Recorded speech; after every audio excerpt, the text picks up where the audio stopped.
Okay, everybody, welcome. Thanks for joining us today.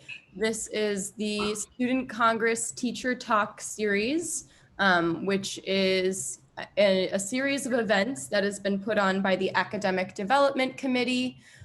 Today, we're honored to have Dean McPhee talk about social innovation.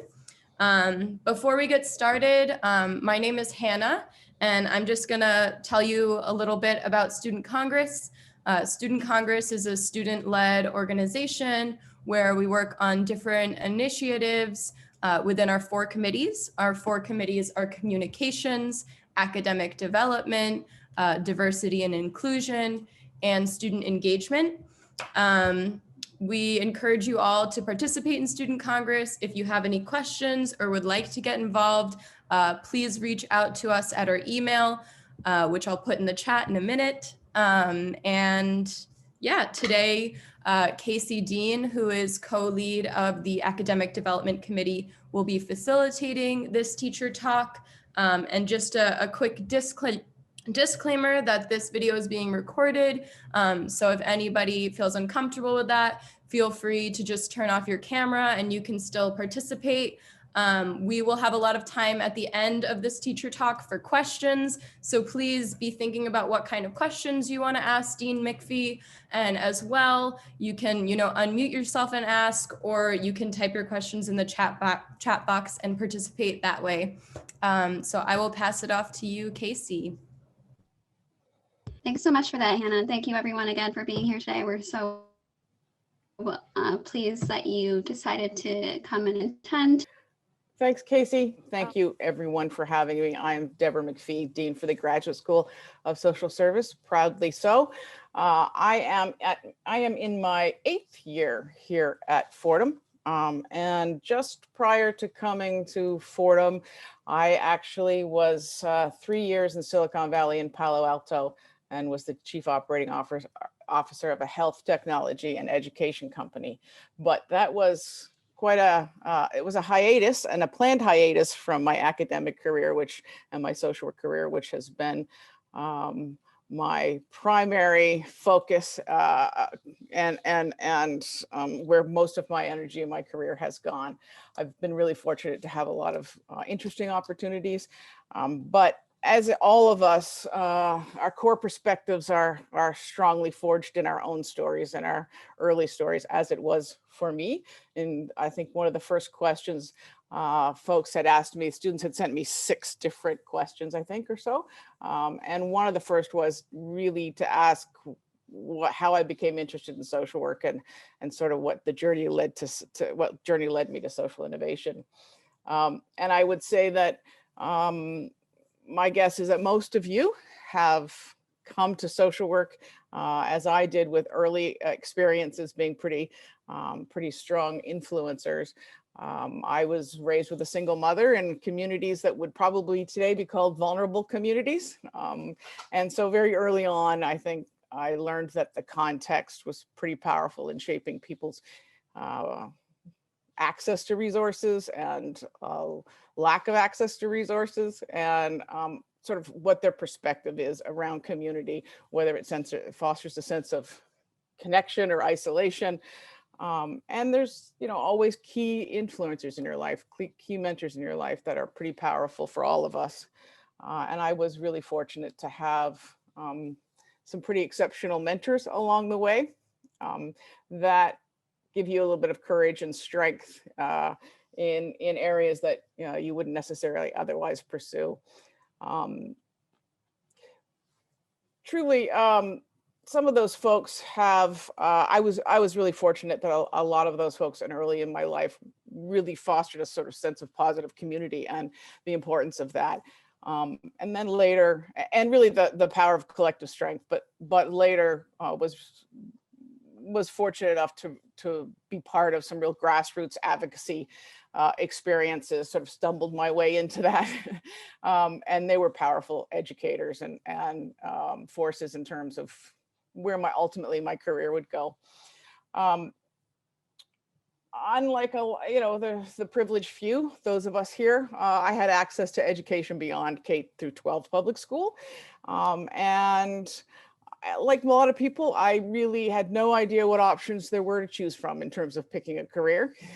And what I did know was that one of those very key influencers or individuals early in my life taught me that, research is just a means of exploring what you're really curious about in a very organized way. I cared about helping people, and I cared a lot about changing the circumstances that disadvantaged, particularly children and families, and that really advantaged some people over others. I pursued an undergraduate in psychology, but I found that it was a field of study, and more importantly, it was a perspective that seemed very limited in its ability to foster positive change. It's not that I didn't think there was merit in psychology, but ultimately, I didn't believe that a person's psychological and emotional life could be separated from their context. And that was some of my early learning. And it was a perspective that I've carried throughout my career. And most importantly, I think in sort of early discipline of psychology, I didn't really want my work to be limited in the way that I would have to limit it to work with people. So my curiosity and my research ultimately led me to social work. And it was there was a quick affinity for me in the whole person perspective, and the fact that social work comes from a place of the whole context perspective of the psychological, emotional, social well-being of people. So it offered me an opportunity, two things. One, it offered me an opportunity to better understand how the context shapes people's lives and families' lives and communities, but also to develop the skills to help change those things, to help change that context. And so that integrated person and environment understanding really drew me to social work. And it was unique. It felt very unique among the helping professions.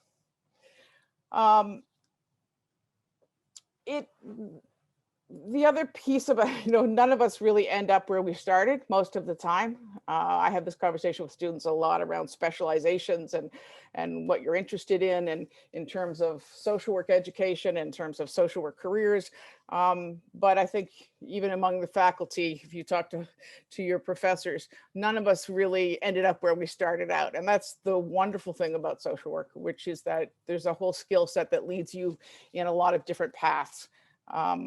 Pretty soon after my master's education, I ended up in Europe, and I ended up in a position, I was the Chief of Social Work Services for the US Army in the Netherlands during the Gulf War, which was a very interesting position, and certainly not one that I thought I would end up in.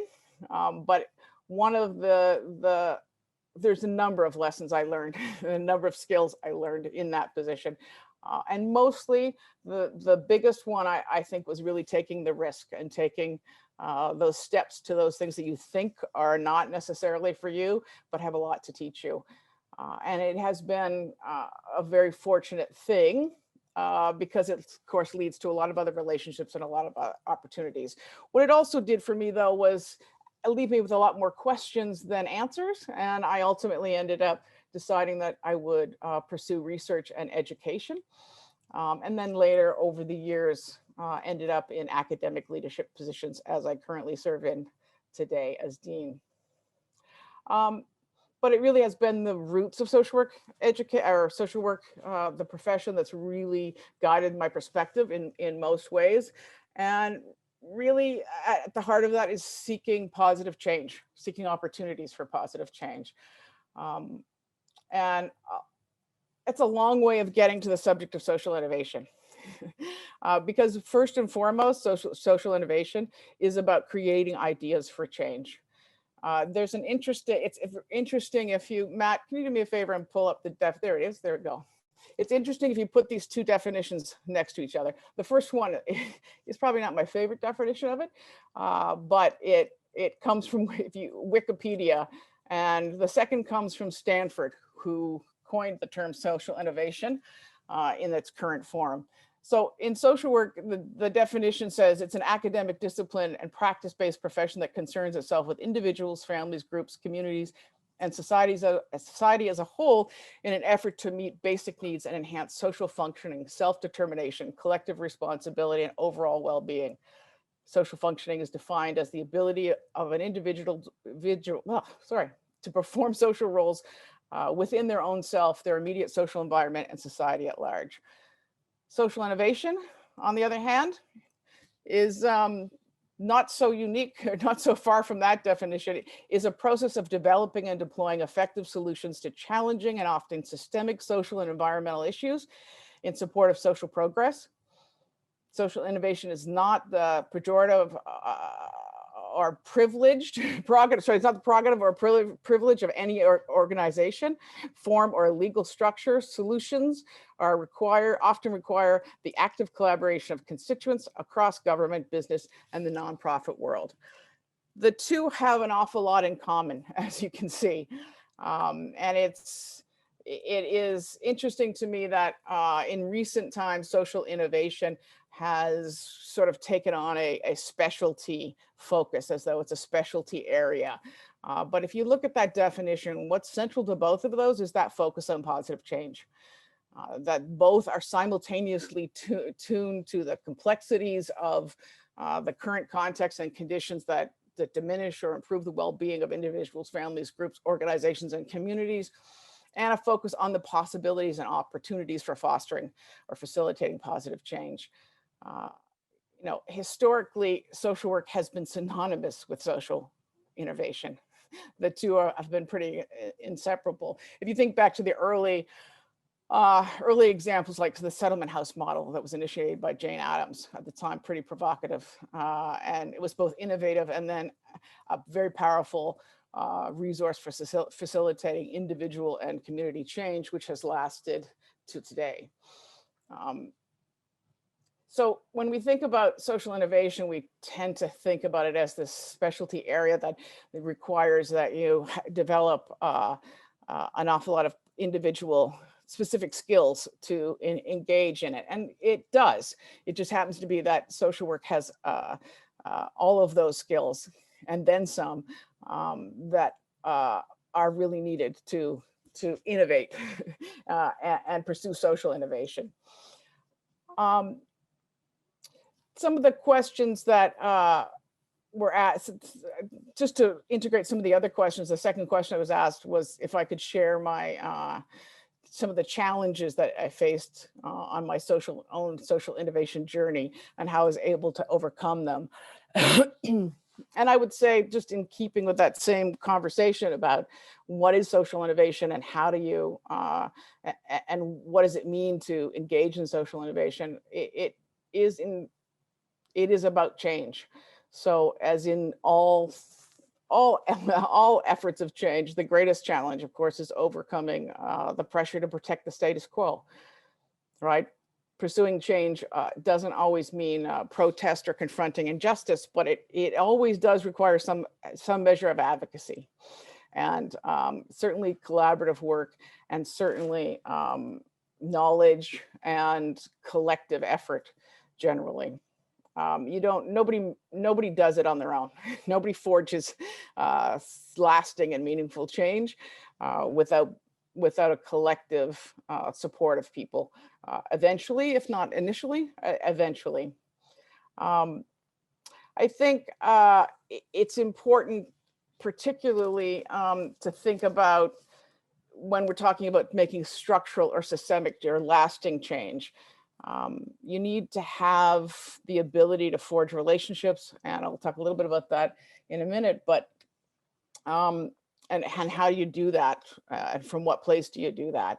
But it also requires a good deal of patience.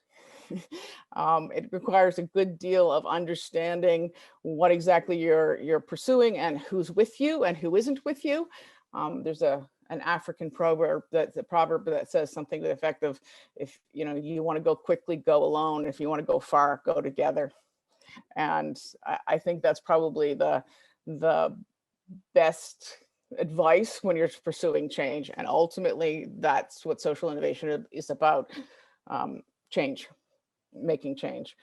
I think that some of the questions that sorry, some of the questions jump to some very specific questions from students about pursuing combined degrees, particularly a business degree and what that would look like at Fordham, and what would the process of students taking dual degrees and possible internships connected with Fordham's business school, and I suspect other dual degrees too. For some people, I'd be interested in other kinds of combined disciplines.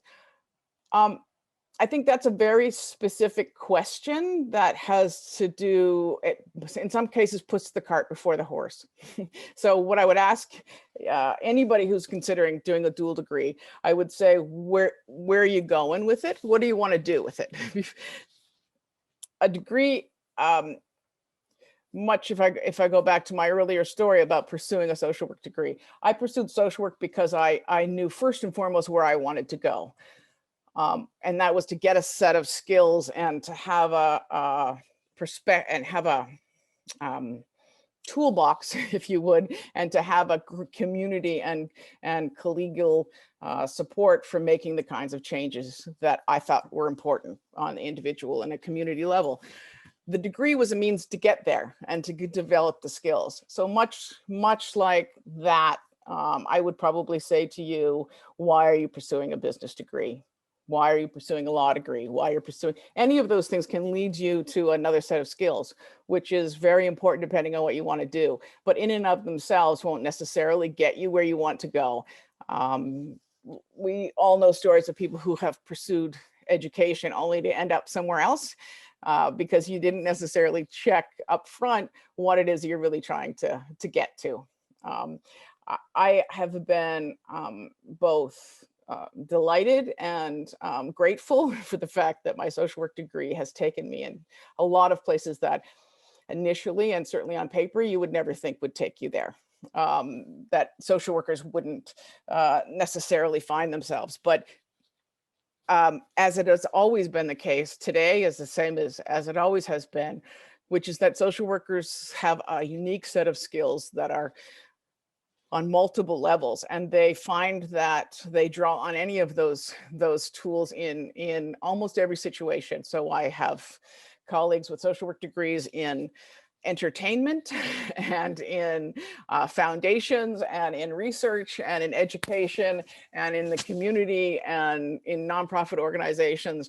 And I think most good social workers or most seasoned social workers will tell you that they draw on both their clinical, in their most narrow definition of clinical, and their community macro organizing advocacy skills, and probably all of those in any given day.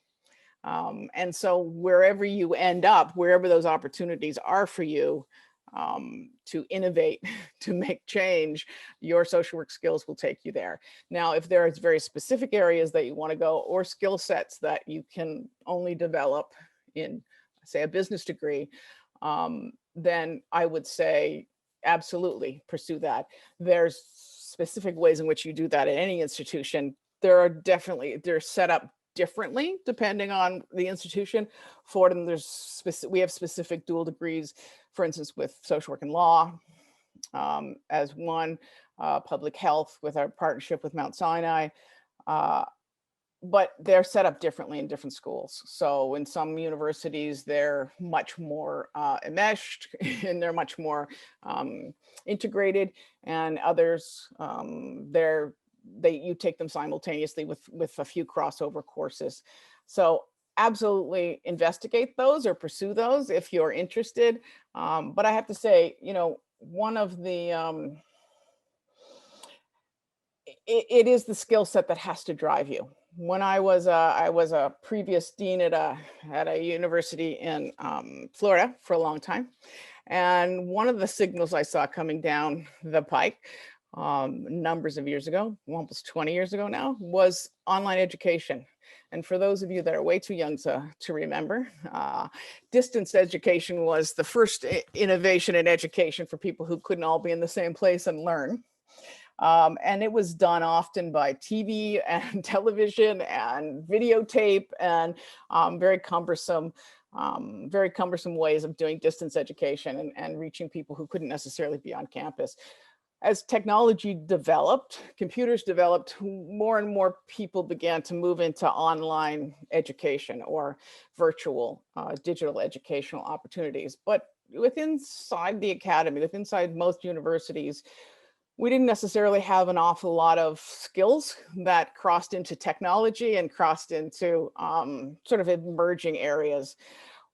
One of the reasons I very distinctly took a hiatus for a number of years to step out of my leadership role was because I felt like I needed a set of skills that I couldn't necessarily develop as an academic, as a dean or even as a professor. And it was highly discouraged by a lot of people. And it was a fairly risky thing when you're on a certain track and you spend a long time developing relationships and developing positions. But I felt really strongly that online education and virtual and changes in teaching and pedagogy were coming down the line for higher ed. And if I wanted to stay in both social work and higher education, I felt like I needed to have a set of skills that I could only learn sort of immersed in that. I'm not sure that if I had pursued a business and a technology degree, I would have gotten those same kinds of skills. And it really, it forged not only for me personally, but it also really reinforced my perspective on sort of an interdisciplinary. You don't need to have two degrees, but you always have to connect what you're doing in your particular position, particularly as a social worker, with multiple external other professions, and sometimes not always the ones that look most obvious, like nursing and other allied health professions, but technology and business and lots of other external entities and opportunities that don't necessarily are not traditional social work. So I would say, you know, forging those non-traditional relationships are really important, and being curious about that, how others are approaching. One of the examples that comes to me is that I think one of the early surprises I lived in Palo Alto was how much companies like Google and how much tech companies were really driven by, big companies like Google had sections of their enterprise that were about lobbying, government lobbying, and organized community organizing. They had people who dedicated in Google to just those to those efforts, which I think really surprised me. I wasn't surprised. I wasn't expecting that. I was also really surprised by how many of the startups and how many companies had as a major selling point or a major motivator was to make positive change, and to combat social injustice. And I think we tend to think in certain professions, and certainly in social work, that we're the ones that are champions of social justice and oppression. And yet you see these startups who have none of the background that we've had or none of the training that we have in social work, but are absolutely driven by a desire to make change. And whether that's creating a prototype to grab rainwater out of the sky so that small communities who have no access to water in Africa can change their entire context and their livelihoods. That company who's making that prototype will tell you they're driven by a desire to overcome poverty and you know, communities that are dying from lack of resources. It's important to get outside of the echo chamber in some cases, so you can really see what opportunities you have to connect to other areas or other disciplines. Non-traditional placements are very much increasing. I think a lot of schools. We have not as many of them in New York City as I would like, but we certainly have lots of opportunities, and I think we are pursuing those more and more. Non-traditional placements are everything from libraries to dentist's office to startups. Lots of startups that have behavioral focus are calling on social workers to come and help them with their apps and their tools that are about behavioral change. So social workers have a wider berth and opportunity than they ever have before. What advice would you give social workers interested in pursuing social innovation and social entrepreneurship? Well, hopefully I've made the case that you're already there for social innovation. You have what you need if you understand social innovation as it has as a perspective and a means for making positive change in communities and lives of individuals. Social entrepreneurship is sometimes used synonymously, but it really isn't. It's kind of a, depending on who you talk to, it's kind of about a mindset, which is similar to, but similar to social innovation, but it really is more related to business. And you'll see social enterprise and social entrepreneurship really about business models, often combining nonprofit with for-profit efforts, which again also is not foreign to social work and the work we've often done with communities for a long time. Often nonprofits and profits will partner with one another, probably more so than ever, but certainly always have. Business, some time ago, business started to co-opt this idea of social enterprise.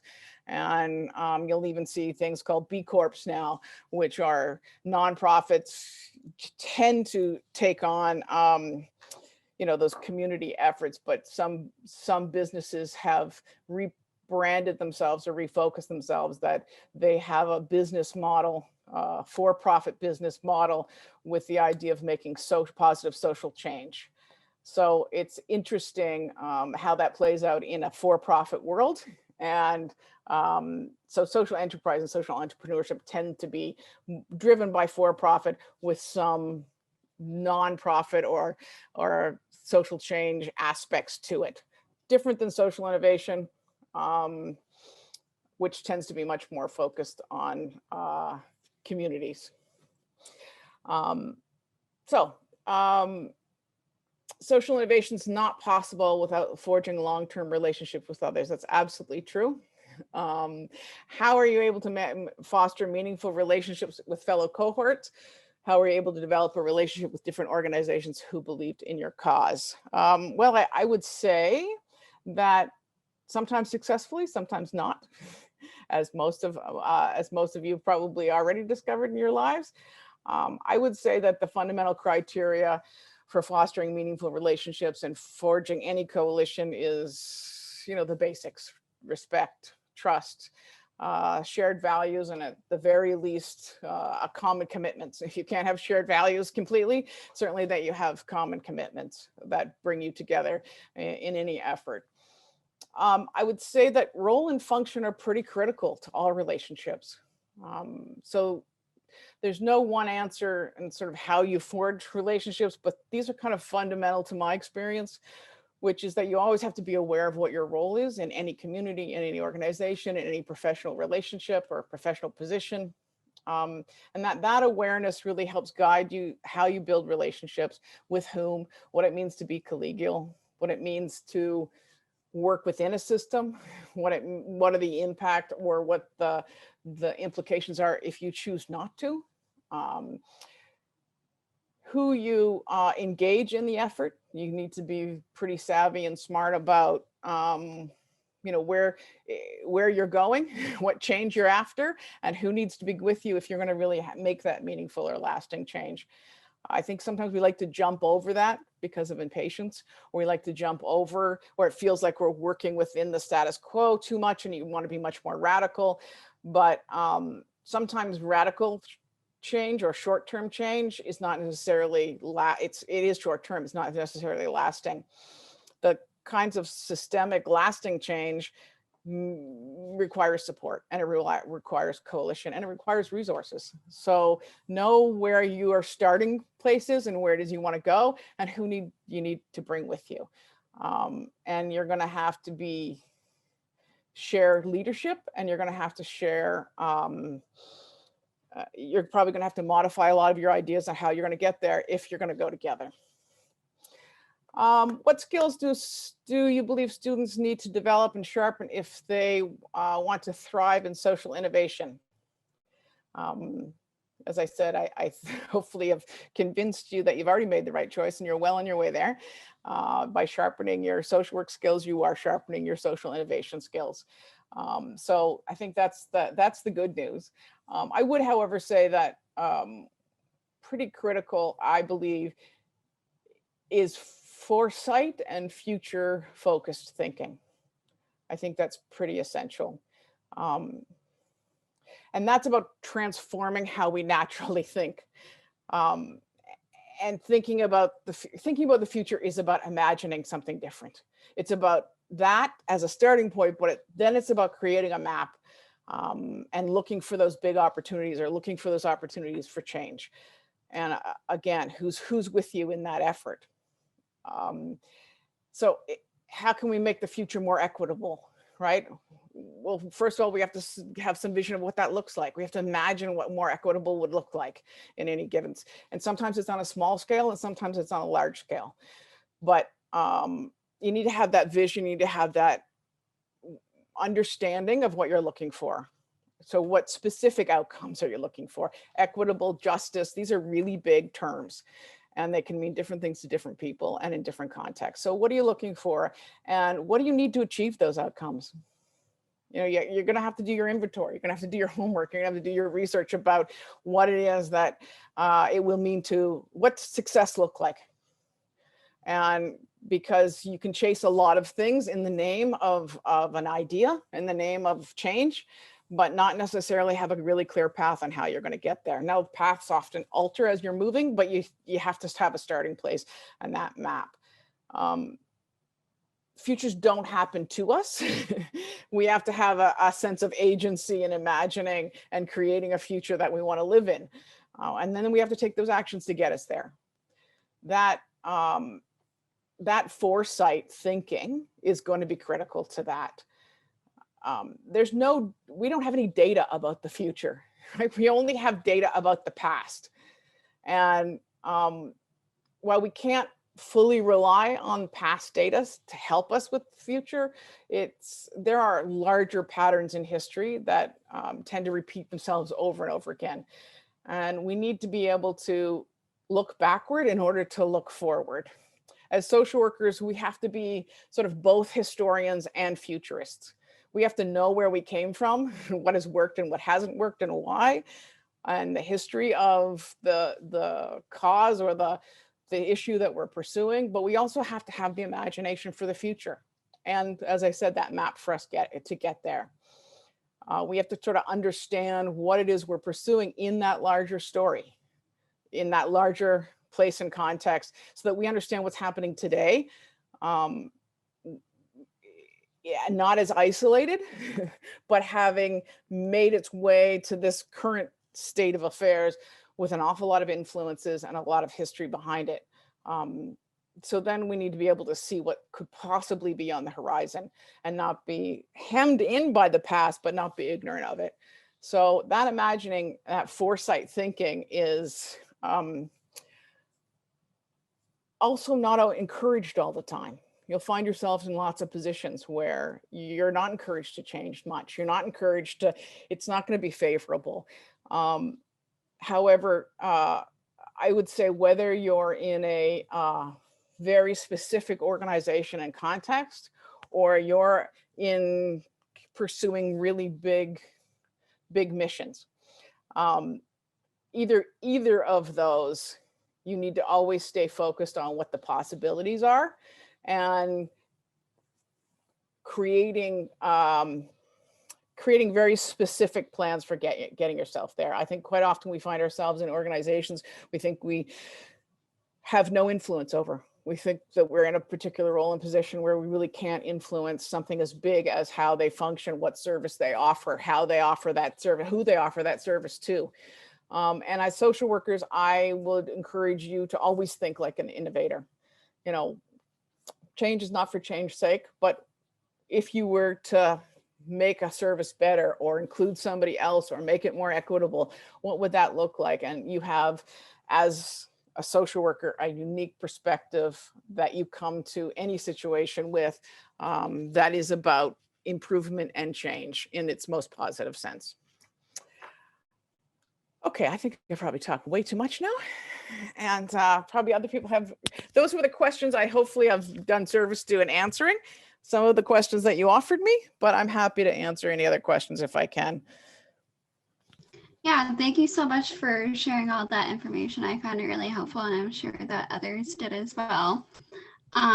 So if people want to either ask questions and say them out loud, they can just unmute themselves. We can also, if you're more comfortable, we could just read them aloud in the chat as well.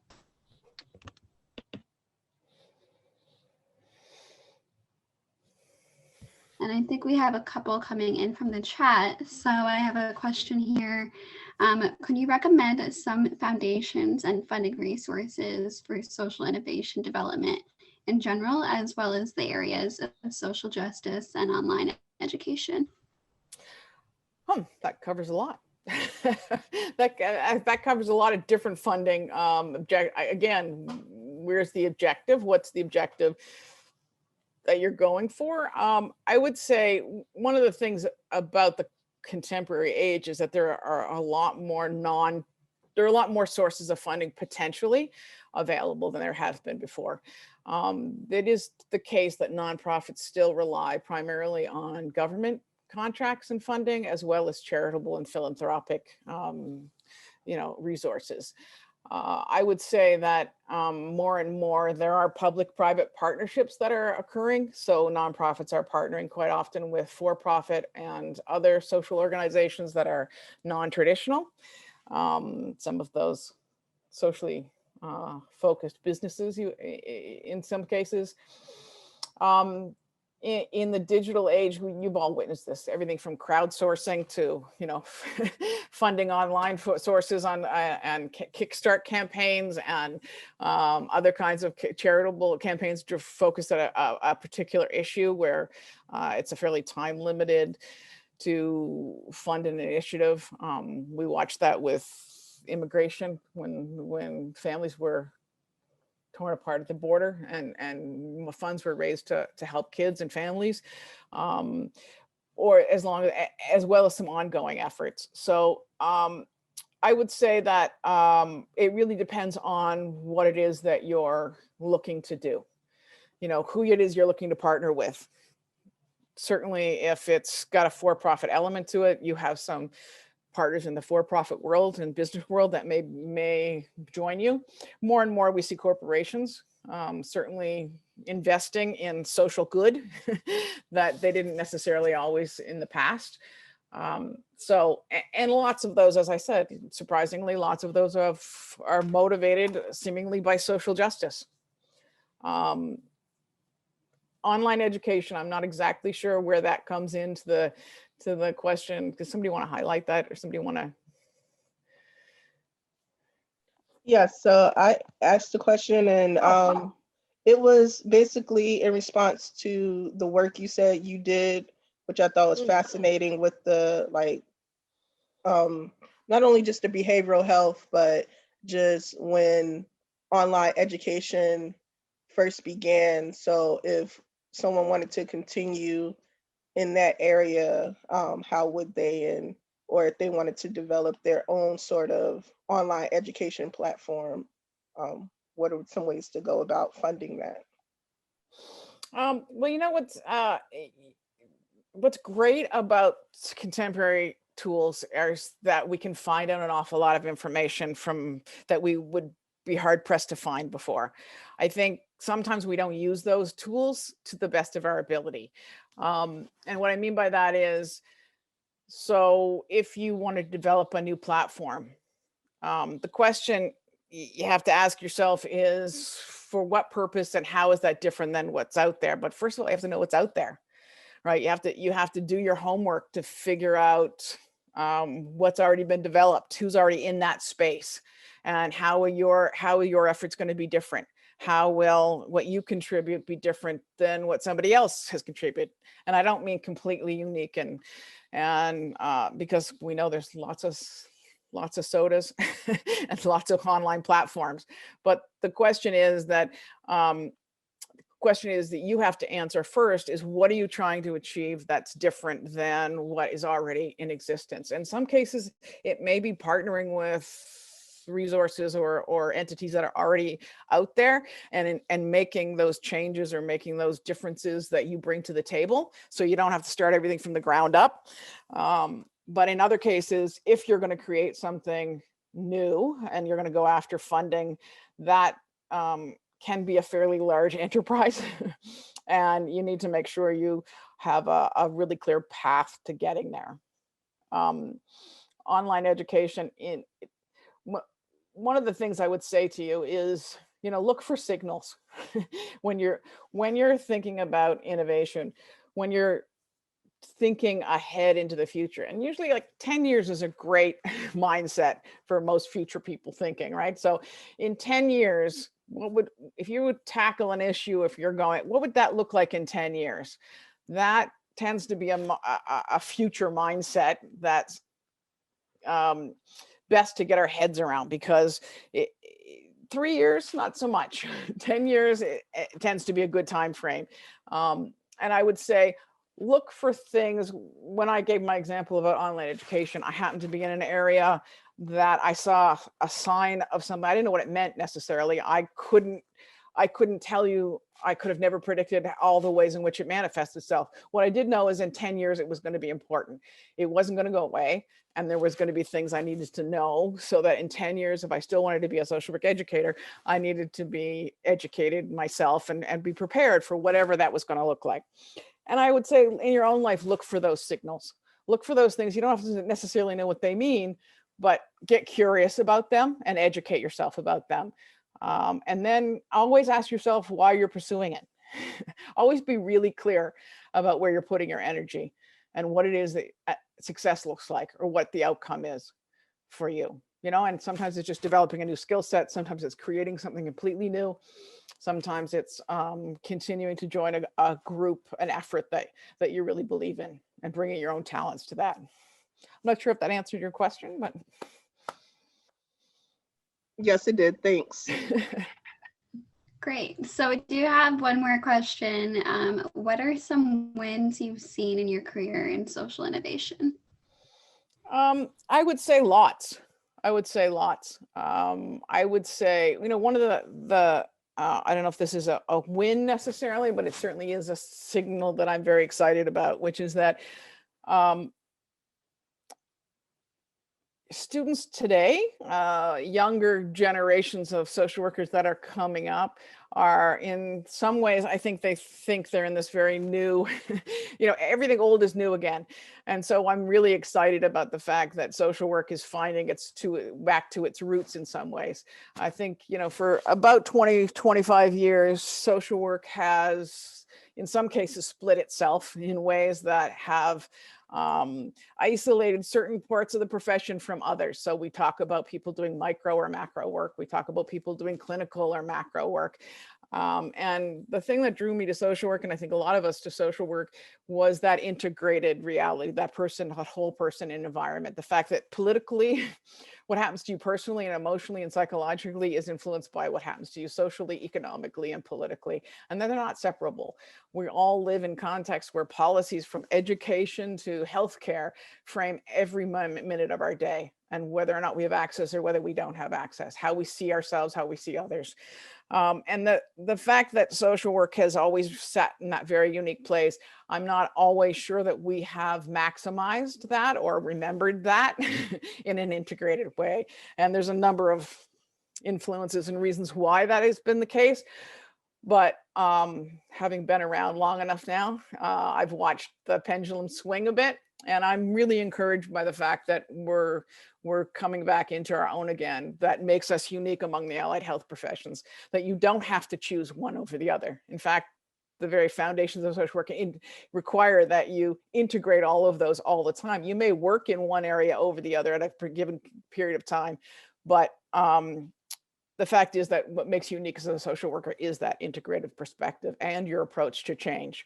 So I've seen, certainly in the profession of social work, that that's a recent innovation that is a return to our roots in some ways. And I think it has great potential for moving ahead and attracting a lot of other people who want to, particularly now, mobilize around injustice and anti-racism.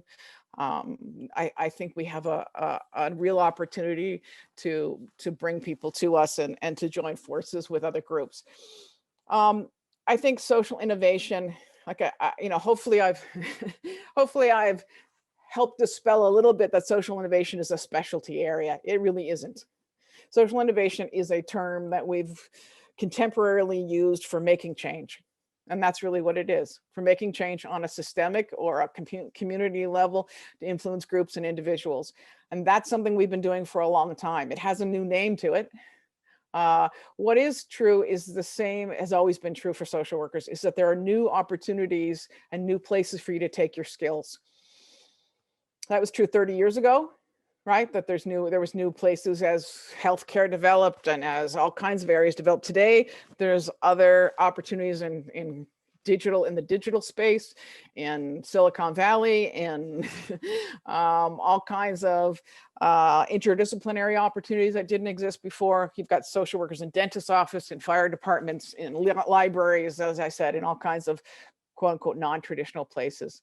So I think that fluidity and the crossover of interdisciplinary work is an innovation that is going to continue, and I think thankfully so.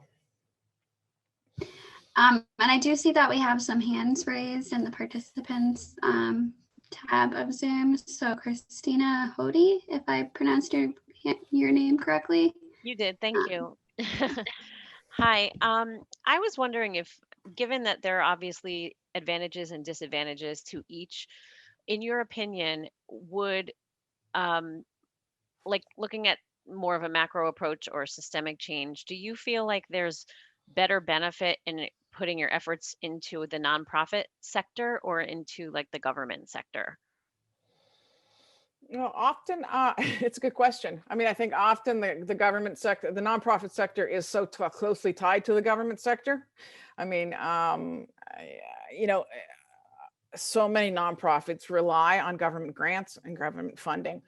I think, thankfully, that we haven't returned to only charitable organizations, charitable efforts supporting organizations, but at the same time, I think there's so much survival focus for a lot of nonprofits with government funding that it becomes hard for them to innovate, and because they're so tied to those requirements for that funding. I think some of the for-profit and not-for-profit partnerships that are happening now are encouraging because they have the potential offering the same significant levels of funding that even charitable you can't count on. But those relationships evolve over time, and they're fun. I think one of the questions about for-profit and not-for-profit, and this leaves government out of it for a little bit, but is that there is a commonality about making change or commonality about working with a particular group, but fundamentally not-for-profit and for-profit come from very different perspectives about what motivates their work. So it's an interesting question for me as I watch that innovation happen more and more so. What happens when the for-profit decide they're not going to be socially conscious anymore, potentially, right? At the same time, are so many organizations being tied to government funding, which is also, as you can see, not necessarily stable and certainly has its own limitations. I would say that the best efforts, you're working simultaneously on different levels. I mean, you can certainly find yourself in a government position or focus on a government, or find yourself in a nonprofit and able to influence those other sectors with your work and your knowledge and your abilities. I think that crossover, that understanding, and then your efforts that you make coalitions. And if you're a nonprofit, you're making relationships to change certain things within government, whether that's a funding source or attention to a particular issue. I think that's the biggest and most important thing, is that you really do that crossover continually. And I think a lot of the time social workers get really weary, right? Because you're so busy in the midst of what you're doing. It's hard to, wait a second, I have to take on change on top of that. But often I think once you adopt that mindset, it can be also very motivating And you can really feel the impact of the people you're working with or the community you're working with by sort of extending yourself. I'm not sure if that answers your question. Great. Yeah, so I Thank you. do see that it's about 4:51, 4:52, so I want to be mindful of Dean McPhee's time. We do have a couple of more questions. I'm just not sure we'll have enough time to get to all those answers. So if there's contact information you want to provide to answer further questions later on, Dean McPhee, do you have contact information you want to provide? And of course, students can always reach out to Student Congress as well. Sure. I think one of the questions I just saw in the chat was about the Fordham Social Innovation Collaboratory. And there's a bit of a history to that. I was involved in that at the very beginning. And, you know, my vision for the Collaboratory would be maybe different than it has turned out to be. And I think this, interestingly, somewhat speaks to the structure of organizations, right? So it's truly hard to have integrated interdisciplinary approaches within disciplines, right? Within schools, of universities. It's very hard structurally for business and social work to work together without very complicated ways in which you're, and similarly with the Collaboratory, it has to live somewhere. My vision would be that it would truly be an interdisciplinary effort that lived centrally in the university, and that there was a unique model of the different departments and areas, schools coming together. It has really landed in the business school in terms of ownership and primary fundings, et cetera. That doesn't mean that it's not interdisciplinary and there isn't opportunities for other disciplines or other for students to be involved. But it isn't quite the accessible, isn't quite the mutual ownership that I would have liked to have had. At the same time, I would say absolutely explore opportunities for students. I think they have some great opportunities for students, and including students who want to come together to forge an idea. They have, I believe, some funding that could potentially help you with those efforts and ideas. I just think that it's going to probably require you to meet them as opposed to their reach into all of the schools isn't as you know, reaching all of the students isn't as consistent as I would like. And so I think I would encourage you to look to those, connect with them and look what those opportunities would be for social work. I think a lot more of our social work students need to be at the table for the efforts that they're doing over there. And I think they could really benefit from your input, your participation, for sure. I think somebody had a raised hand, or. Yeah, Liza, if you want to share your question. Sure. Yeah, it's just kind of, I don't know. If you could pick one area of social policy that you could just like wave a magic wand and fix it, what would it be? Oh, that's an interesting one. Living wage. It's easy. For me, it would be a living wage. Universal basic income or minimum wage? Well, I think universal basic income is a model for getting people a certain level of living wage. Now you can do it in you can do it with universal income. You can do it by forcing companies to pay a minimum wage. That's a living wage. There's multiple ways of getting that, but getting there.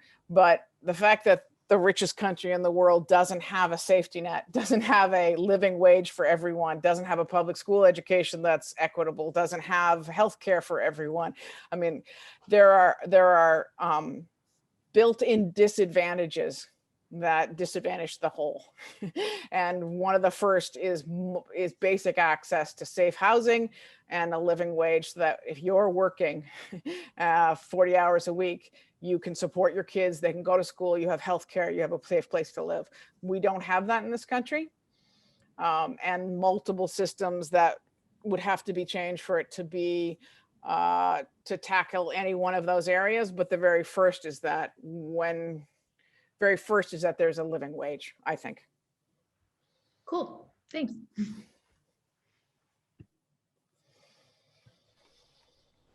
Great. Well, I think that's all the questions that we had for everyone today. Unless I missed any others in the chat, I think we're rounding up here. So Dean McPhee, thank you again so much for joining us today. I know I really appreciated it again, as did the other students and the faculty that I see that are at this event. We do hope to have more of these, so definitely stay tuned and be on the lookout for the future teacher talks that we're going to be planning for this spring.